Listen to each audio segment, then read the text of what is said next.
যারা ঘরে বসে থাকিনি যখন সময়ের ডাক এসেছে, তারা প্রত্যেকের নায়ক। আমরা পারিনি রে ভাই, এত বছর ধরে অন্যায় হয়েছে, আমরা চুপ করে দেখেছি, তোমরা পেরেছো। আমাদের তারুণ্য পেয়েছে। নজরুল বহু আগে বলে গিয়েছিলেন, বৃদ্ধ সাবধানী হইতে পারে না কভু তোমাদের নেতা। তোমাদের মাঝে আছে নেতা, তোমাদের মাঝে আছে বীর সব্যসাচী। বন্ধুরা, এই মঞ্চ থেকেই আন্দোলনের পরবর্তী সব কর্মসূচি ঘোষণা করা হবে। এই শহীদ মিনার এখন বাংলার প্রাণের কেন্দ্র। আমাদের নেতারা আলোচনা করছেন, আমাদের সমন্বয়করা আলোচনা করছেন, তারাই আমাদের নেতা, তারা সিদ্ধান্ত নেবেন। তারুণ্য সিদ্ধান্ত নেবে কেমন হবে আমাদের পরের বাংলাদেশ।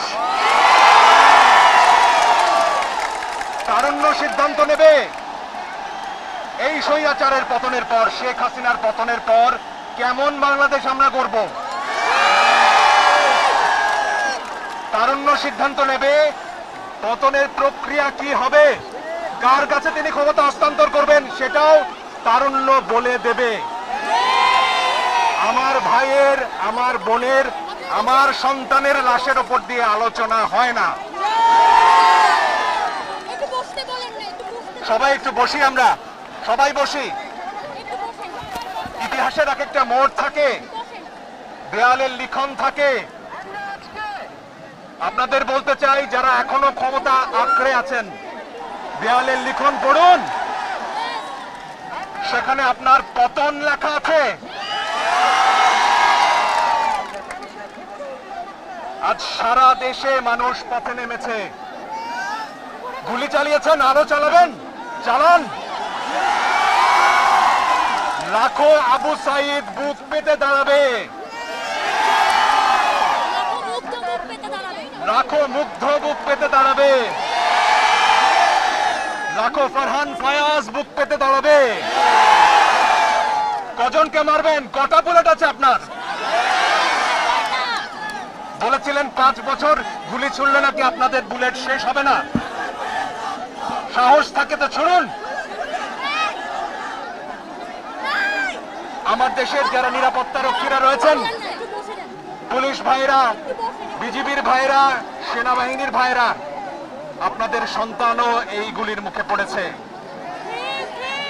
আপনাদের বেতন আমাদের টাকায় হয়, ভুলে যাবেন না। 52-তে জেগেছি, 69-এ জেগেছি, 71-এ জেগেছি, 90-এ জেগেছি। 2024-এ নতুন বাংলাদেশ গড়ব আমরা।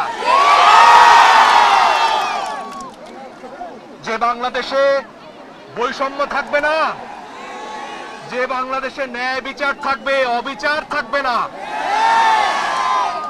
যে বাংলাদেশে অকারণে শিশুর বুকে গুলি চলবে না। আমরা সবাই শৃঙ্খলাবদ্ধভাবে থাকবো, সবাই ধৈর্য ধরে থাকবো। আমাদের নেতারা কি সিদ্ধান্ত নেয় সেই অপেক্ষা থাকবো। তরুণরাই আমাদের নেতা, তোমরাই বাংলাদেশ। অনেক ধন্যবাদ। বিভক্তি করার সুযোগ সরকার না পায়, সেই সুযোগ যাতে আমরা সরকারকে না দেই। বন্ধুগণ,